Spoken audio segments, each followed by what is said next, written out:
All the nice girls love a sailor, all the nice girls love a tar. For there's something about a sailor, well, you know what sailors are. Light and breezy, free and easy, he's a lady's pride and joy. Fall in love with Kate and Jane, then he's off. I never thought at this stage of my career I would have to deal with another first, but I am. You are the first ever knowingly self-claimed gay villain. So, so please tell me before we start, what the hell does that mean? It means I'm gay and I'm out for evil and to do bad in the world and to cause harm and destruction, obviously. I feel like it's pretty self-explanatory. I don't know. I don't know. I'm too innocent. So we're here actually to talk about what you're up to. Yes. The South Seaport, hanging around the harbor in New York. What are you do? What are you doing now? All right. Yeah. So we are hosting a show. Me and my comedy partner, Kylie Holloway, in partnership with the South Street Seaport Museum, are putting on a queer comedy show called Naughty and Nice on Thursday, April 17th, this very Thursday at 7 p.m. I love the fact that your bill is a variety show and not just another drag show. Yeah. Yeah. How important is that to you? I think it's pretty important. Honestly, I will say one thing, drag queens are expensive. We love them, but it makes it a little easier to book every now and then. You got to pay the girls what they're worth. Oh, so you're cheap.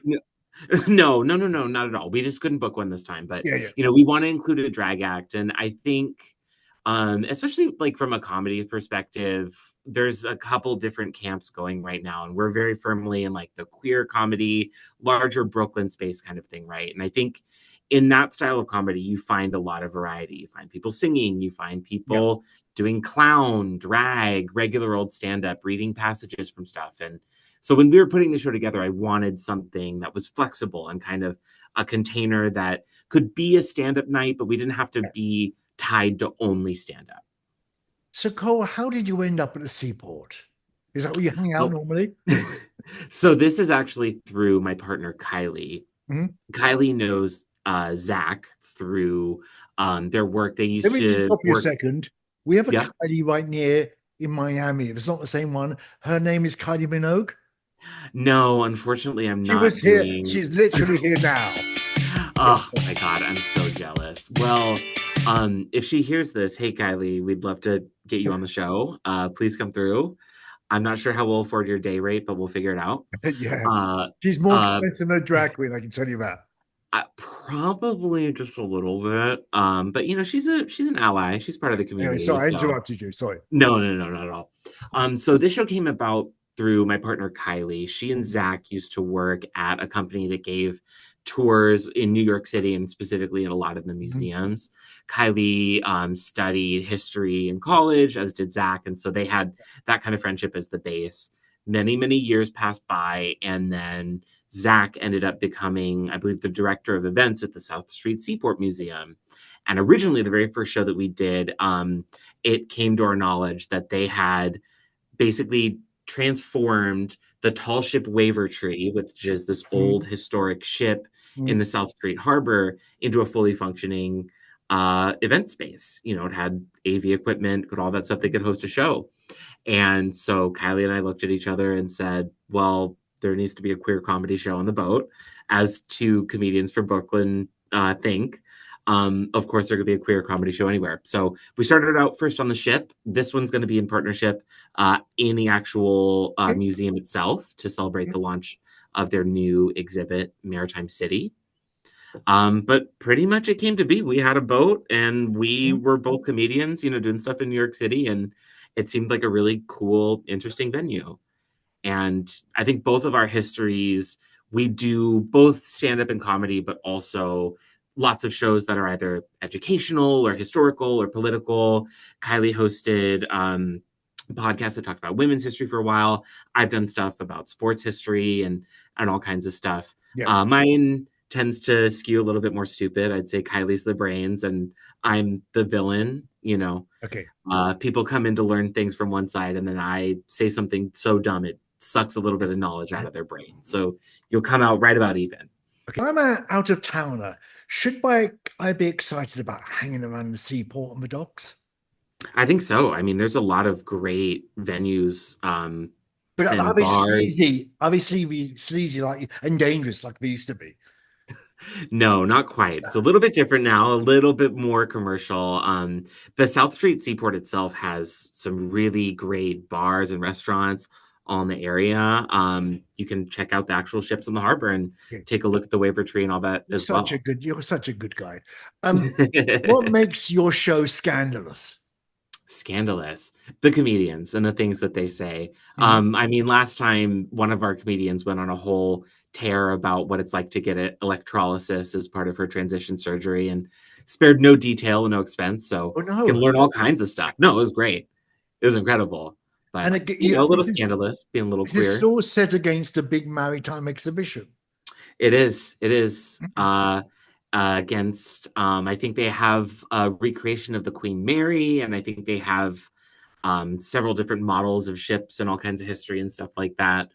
We think it's a good backdrop, and as part of the show, we come in. Kylie and I provide actual educational material as well. And the first time we talked about the history of gay people in maritime history as a whole, there's a really long history of gay people finding freedom and independence out at sea, and lots of cross-cultural exchanges. We talked even about like the secret gay language Polari that was popular in the 1920s through 60s in the UK. That came from Polari, I'm sure you do.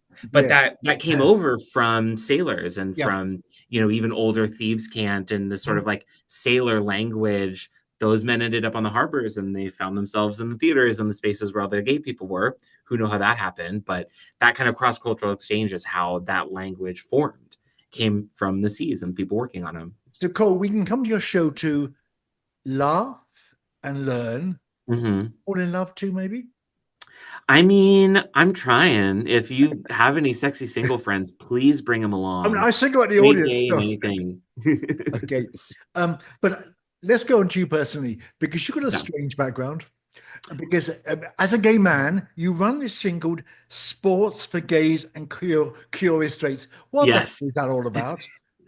I mean, I think, again, the title's pretty self-explanatory. Sports for Gays and Curious Straights is a project born out of me knowing nothing at all whatsoever about sports. Didn't know the rules, didn't know nothing like that. I would find myself sitting with friends at football shows and just being completely lost. Have you ever asked yourself, what the heck is football? Who is Aaron Rodgers? And why? Tom Brady's handsome, but apparently not a good person? This is Sports for Gays. So I wanted to put a series of shows together that could explain what sports were in terms that gay people could understand, and in metaphors that were approachable and made sense, and throw in some chaos and gay nonsense in between as well. Well, I watched your video and I tips for the Super Bowl because I've got double disadvantage. I'm English and gay, so I didn't understand a single thing about it. There's no hope. There's no hope. Anyway, I got a note here. I don't remember why. I was told not to ask you about your day job as you were trying to intimidate me. That's what. Where did I see that? Wow, doing your. Oh, right, that's in my thing. Yes, in my day job, I work for a tech company, which I'm currently using one of their meeting rooms to have this meeting. It starts with a G and ends with frugal.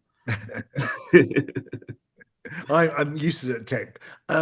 What's next for you after this? What's next for me? So every show is going to be a regular thing now? Yes, yeah. So the show's a regular thing. I think we're trying to do it on a quarterly cadence, and we'll probably split between doing it in the venue and then back on the tall ship waiver tree when the weather's nice as well. So that's a big thing that I'm working on. I'm working on some writing projects. I have a pilot that I'm throwing out to contests and trying to get out there. And I've also started DJing on top of all my other comedy stuff and making music. What don't you do? Sports. Okay. Playing them. I can't catch a ball to save my life. So you don't need to do that. We're going to run over details of you and the shows after this. And thank you so much for talking to us. Absolutely. Thank you. All the nice girls love a sailor. All the nice girls love a tar.